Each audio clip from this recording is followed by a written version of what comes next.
Les amis, les découvertes.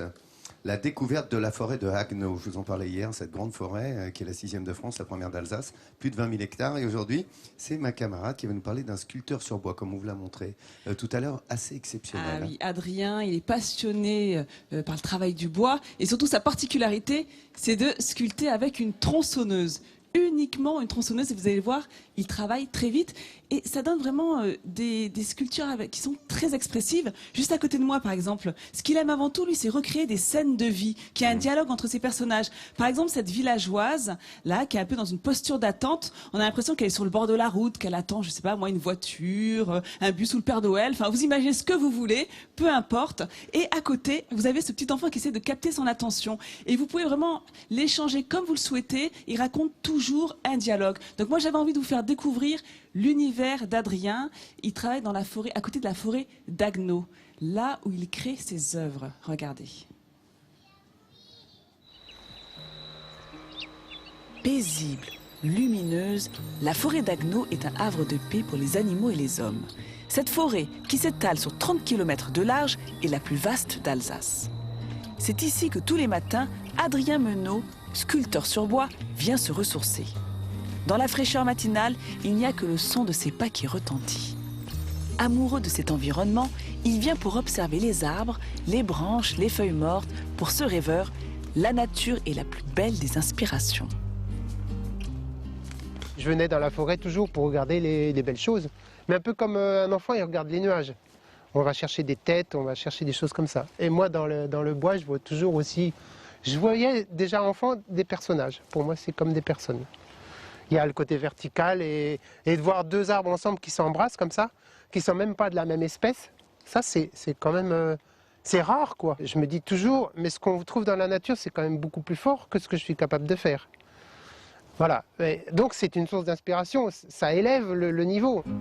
Au cœur de la nature, Adrien cherche des idées à partir de ses sensations.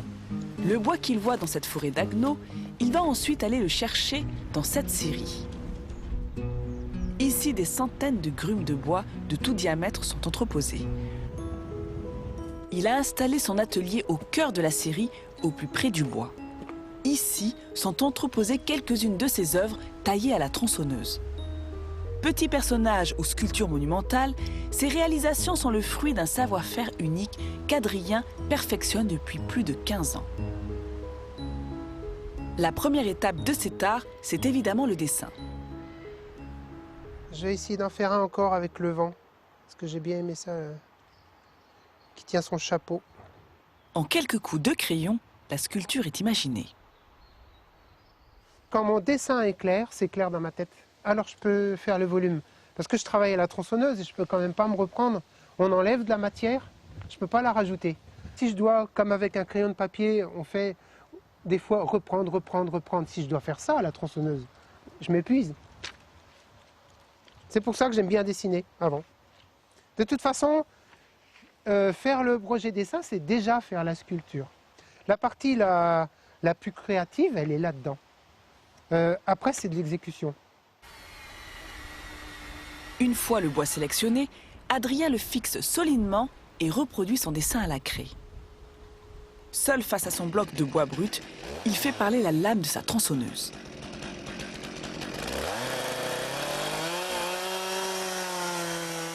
Cette machine puissante devient alors comme un stylo qu'il fait glisser pour donner vie à la matière. Comme sur une feuille, le dérapage est possible. Encore plus lorsque le stylo pèse plusieurs kilos. À la découpe du contour des jambes, le sculpteur commet une erreur. J'ai fait l'entrejambe avec une grosse tronçonneuse. La sculpture fait 60 cm de haut, l'entrejambe fait 20 cm. Mon plateau de tronçonneuse fait 15 cm d'épaisseur. Donc quand j'ai pénétré, hop, je suis allé un peu loin, un peu au-dessus.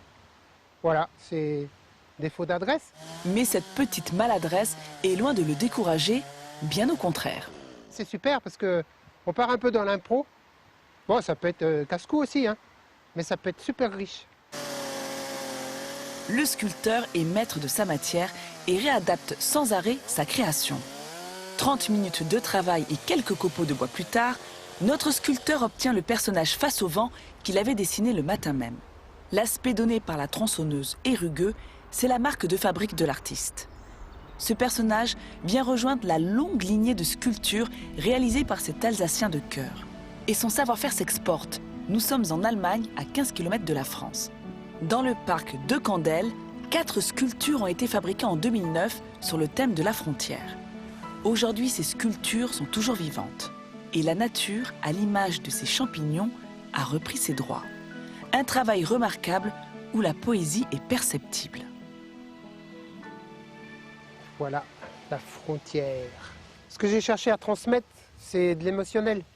Le thème, c'était la frontière. Dans ce thème-là, ce que j'ai cherché à montrer, c'est que les humains, les émotions, il n'y a pas de frontière pour ça. Elle est matérialisée, elle est là, mais les histoires, l'affectif, tout ça, ça passe par-delà les frontières. Passionné, créatif et amoureux des matières nobles, Adrien est un sculpteur de talent qui fait vivre le Made in France à travers l'Europe. Alors c'est un sculpteur de talent, hein, vous l'avez vu, c'est aussi un poète. Il a réalisé déjà plus de 50 personnages qui sont en général destinés à illustrer les contes et légendes alsaciens notamment. Et il a fait la crèche pour la ville d'Haguenau. Regardez cette crèche géante. Alors pour Marie, Jésus, le petit Jésus et Joseph, alors là, aucune improvisation, il était même stressé à les réaliser pour vraiment les sculpter pour qu'ils soient les plus fidèles possibles, voilà, à la représentation pieuse qu'on en a. Et alors là, il s'est fait plaisir en revanche sur, par exemple, les rois mages. Donc là, vous voyez, on voit cette tête orientale, une allure fière. En fait, il a essayé de représenter un roi avec juste à côté. Vous voyez, on ne sait pas trop s'il a de la myrrhe, de l'encens. On ne sait pas trop ce qu'il a. Mais voilà, c'était cette envie. Vous avez vu que la vitesse est très importante pour lui, pour l'expressivité de ses sculptures. C'est comme un artiste qui dessinerait avec un gros fusain.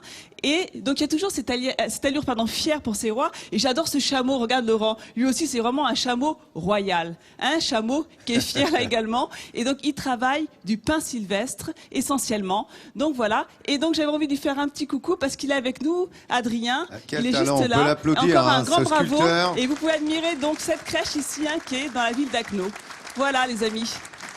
Et il est très très fort, Adrien. Alors là, vous aviez Balthazar, évidemment. Gaspard, et Melchior. Exactement. Et puis tu as tous les animaux aussi qui sont là. Les moutons, le berger, l'âne. Voilà, toute la crèche dans son ensemble. Coup de chapeau à Adrien. Quel talent il a, ce jeune homme. Merci de nous avoir fait partager ce talent. Tu as raison, c'est du Made in France. Et regardez la même crèche de nuit. Vous voyez, ces images ont été prises là hier soir pour vous. Regardez, quand je vous parlais d'illumination ici, vous voyez, regardez la nuit à Haguenau. Comme c'est remarquable ce marché de Noël, et tout prend une autre dimension devant les sculptures et les silhouettes avec les ombres portées. Vous voyez, là on est entre chien et loup, et c'est vraiment magnifique les illuminations de nuit ici, les marchés de Noël en Alsace. C'est à tomber par terre. Oui, Seb, tu voulais ajouter? Non, je croyais que la crèche c'était entre le bœuf et l'âne gris, mais on peut... Entre le bœuf et l'âne gris, tu vas pas mieux toi.